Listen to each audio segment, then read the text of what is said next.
sa tingin nyo ba, more than $100 to or less than $100? Hello guys! Welcome to our channel.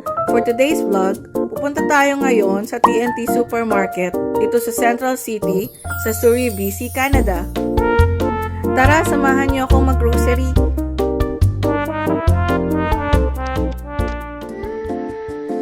So, yan guys, nakarating tayo dito sa TNT Supermarket.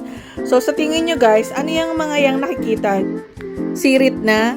Edi, siopaw! Ang cute nila, no? And guys, meron pala tayong $100 challenge sa lahat ng mga bibili natin dito sa TNT Supermarket. Lalagpas kaya tayo ng 100 or sakto lang? Sa tingin nyo guys? Yan guys, so kumuha muna tayo ng basket, lagayan ng mga pamimili natin para hindi tayo mahirapan magbuhat, diba?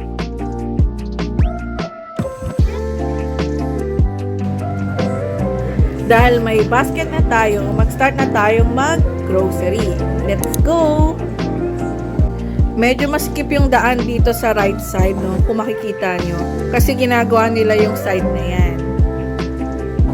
Yan. So, nakakita ako ng Buchi. Dahil favorite namin ng Buchi, bumili ako ng isang pack.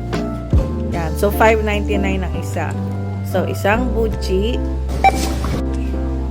Pinag-iisipan ko kukuha ba ako ng siomay. Pero, sabi ko, wag na lang, next time na lang.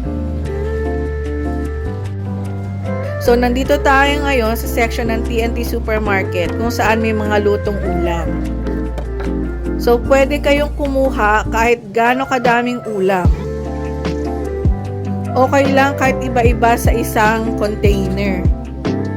Dahil pagdating sa counter, i-weigh nila yung container nyo and then dun magre-result kung magkano yung babayaran nyo per grams. So, mas marami, mas mabigat, mas mahal, diba? Pero, in fairness naman sa TNT Supermarket, masasarap yung pagkain nila dito, ah. Kaya, sulit naman yung babayaran nyo just in case maparami yung kuha nyo dito.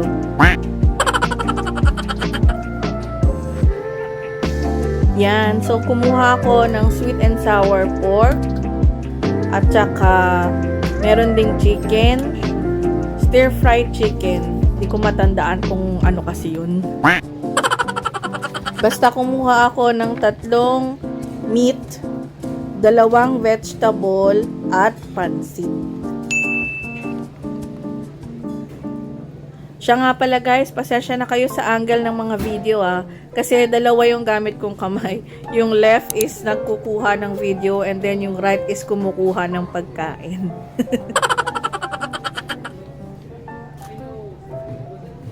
Meron din bang TNT Supermarket na malapit sa tirahan nyo dito sa Canada?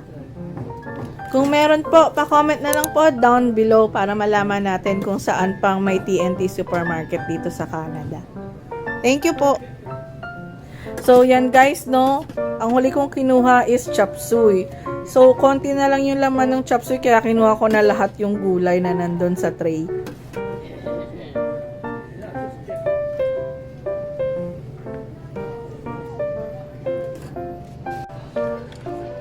Yan. Done. Next naman is sushi. Oh, sorry. Thank you. Dito naman tayo sa bakery section. So, nakakita ako ng cheese loaf from Goldilocks. So, paborito namin to. Kaya kumuha ako ng not 1, not 2, but 3 packs of cheese loaf. Wow, mga lengua de gato. Kaso, mahal eh. Kaya hindi na ako bumili. So, meron din kayong makikitang mga pandesal, Spanish bread, and pan de coco dito sa TNT Supermarket.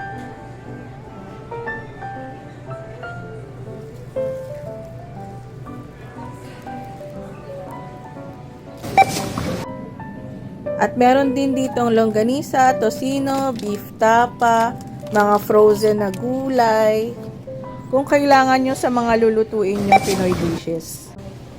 At meron din ditong mga frozen na fish, kagaya ng marinated na bangus, ng boneless bangus, tilapia, at iba pa. At syempre, pang chicha.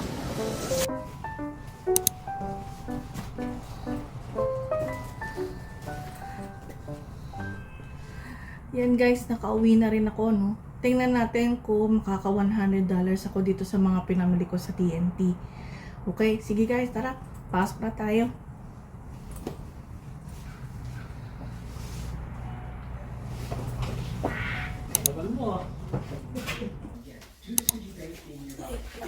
Ang bigat. Hinahanap ko yung resibo. Yan, so tingnan natin kung naka 100 ako sa akto or less than 100 o kaya naka 100 plus lumagpas ako sa 100. So papakita ko sa inyo yung mga binili ko sa TNT Supermarket, no, doon sa Missouri Central. So una, ang binili ko ay pandesal. So ito yung pandesal na kahit hindi mainit, malambot. Diba? Masarap kainin yung ganong pandesal. Yung kahit hindi mo na siya initin, malambot pa rin siya. So, ito yon, Lori's Bakery. Yan. Hindi po kami sponsor, okay? And then, isa lang binili ko niyan. Bumili ako ng chicharon. Ngayon ko lang ito nakita ang chicharon na to. Cool Piggy. Yan. Try namin kung masarap tong Cool Piggy na chicharon. Isa lang binili ko. Tapos, bumili ako ng buchi. Buchi. Yan. So, nakalagay dito 12 pieces yung laman ng buchi na to. Tapos, $5.99 per box. Yan. So, TNT yung gumagawa niyan. Tapos, bumili ako ng Goldilocks cheese loaf. Yan. Favorite namin to dito sa bahay. Hindi ko alam kung meron sa Pilipinas nito. Meron ba sa Pilipinas nito? Yan. Goldilocks na cheesy loaf. Ngayon ko lang nakita kasi ito dito sa Canada. So, dahil favorite namin to, bumili ako ng 3. Kasi last 3 na yung nandun, kaya bumili na ako. Kasi minsan lang naman ako pumunta sa TNT. Hindi naman ako everyday napunta or every week. So, bumili na ako ng madami. So, 3 cheesy loaf. Cheese loaf. Goldilocks. So, continue tayo. Bumili ako ng longganisa. Sweet longganisa. 2. Pang emergency ko, pag di ako makapagluto, pag tinatamad magluto. Sweet longganisa. Tapos, bumili ako nito. Masarap to. Yung Sarangani Bay marinated na bangus. Yan. Masarap to. So, 3 piraso na yung laman ng isang pack. Bumili ako 2. Yan. So, pang emergency ulam din to. Yan. Tsaka para hindi naman puro baboy, tsaka chicken yung ulam, para meron kaming fish. Tapos, bumili ako ng assorted sushi. Yan. Assorted sushi. Yan. Masarap din yung sushi siya. Sushi sa TNT. Yan, masarap yan. Bumili ako. Makakainin namin. Kainin ko mamaya. Ako lang pala nakain ng sushi. Hindi kasi sila nakain ng sushi. Tapos bumili ako nitong mga luto na ng mga ulam. So, tinitimbang lang nila to. So, kung gaano kabigat, ganun yung presyo niya. So, bumili ako ng 2 ganito. Pang dinner na namin, tsaka pang kinabukasan na pag may natira. So, bumili ako ng gulay. Gulay na may pansit, tsaka yung iba may pork, chicken. Yan. So, yun lang guys yung binili ko sa TNT. Yan. So, wala nang laman yan. Wala na.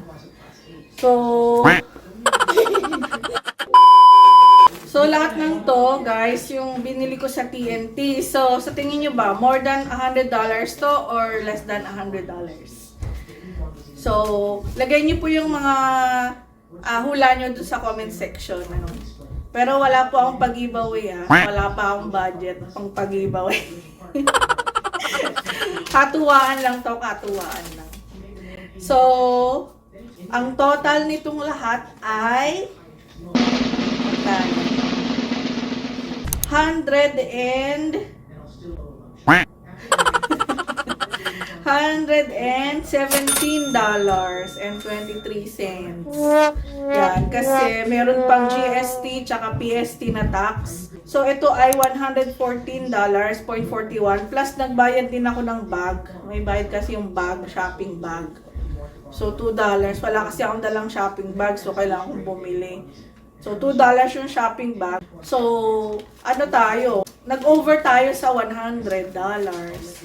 Yan. So, ito naman is, hindi naman for one day lang tong mga to, no? Kagaya nitong frozen. So, 4 na pack to. So, pwede tong for 3 days or 2 days. So, depende na lang kung gaano karaming makakain namin. Tapos, itong tinapay na to, as much as possible, pinapatagal namin. Pero kasi sobrang sarap niya, kaya minsan isang araw lang yung isang ganito sa amin dito sa bahay. Tapos, ito naman din, yan, hindi naman to isang kainan lang, siguro mga 2 days. Yan. Kasi may iba pa naman kaming tinapay dyan sa aming basket ng mga tinapay. So, ito namang mga pagkain na to. So, hanggang dinner to and then hanggang kinabukasan sa tingin ko. Yan. Kasi may kanin naman eh. So, hindi lang naman ulam yung kakainin namin. So, hindi lang siya for one day. So, I think sulit na rin naman yung $100, no? Pero kung i-compare mo talaga before, bago mag-pandemic, is mahal talaga tong mga to. Kasi ang konti lang niya kung titingnan nyo, di ba? Sobrang konti lang niya. Talagang ilan lang to? 1, 2, 3, 4, 5, 6, 7, 8, 9, 10, 11, 12, 13 pieces lang. Tapos $100 na siya. So, mahal talaga siya. Pero iba na nga kasi ngayon ang panahon. Nagtaasan na lahat ng bilihin. So, sa $100 nyo, sa TNT, ito yung mabibili nyo. No, kapag pumunta kayo sa TNT. So, depende naman kung anong i-grocery nyo. Siyempre, ako, ito yung mga binili ko. So, what if gulay yung mga binili nyo? So, mas mura ang gulay, di ba? Mas mura din ang mga gulay. So, mas marami kayong mabibili. So, depende na lang sa binili nyo. Yun. So, ayun nga guys, no? So, salamat ulit sa pag-stick hanggang dulo dito sa video namin, ano? At hopefully next time makita ko ulit kayo sa susunod naming video. So, hanggang dito na lang po yung vlog namin. So, see you next time ulit. At saka po, if ever you enjoyed watching this video po, please po, pa-like po, pa-share, pa-comment, tsaka pa-subscribe na lang po kayo. So, salamat po ulit. God bless po. See you again next time. Bye po!